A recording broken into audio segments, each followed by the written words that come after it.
জৈমিনী মুনি স্নানযাত্রার মাহাত্ম্য বর্ণনা করতে গিয়ে বলেন, ভগবান পুরুষোত্তমের স্নানযাত্রা দর্শন করলে জীব তীর্থসমূহে স্নান করার থেকেও শতগুণ অধিক ফল প্রাপ্ত হয়।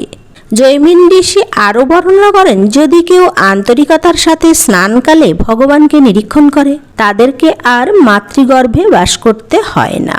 উৎসুকতাপূর্ণ হৃদয়ে স্নানযাত্রা দর্শন করলে জীবগণ ভবসাগর থেকেই উদ্ধার লাভ করে এবং পরম আনন্দ সহকারে স্নানযাত্রা দর্শন করলে মানুষ আজন্ম যা পাপ করেছে তা বিনষ্ট হয়ে যায়। স্কন্দ পুরাণ অনুসারে রাজা ইন্দ্রদ্যুম্ন যখন জগন্নাথ দেবের কাঠের বিগ্রহ প্রতিষ্ঠা করলেন, তখন থেকে এই স্নানযাত্রার উৎসব শুরু। স্নানযাত্রাটিকে জগন্নাথ দেবের আবির্ভাব তিথি বা জন্মদিন হিসাবে পালন করা হয়। স্নানযাত্রার আগের দিন জগন্নাথ, বলরাম, সুভদ্রা দেবী এবং সুদর্শন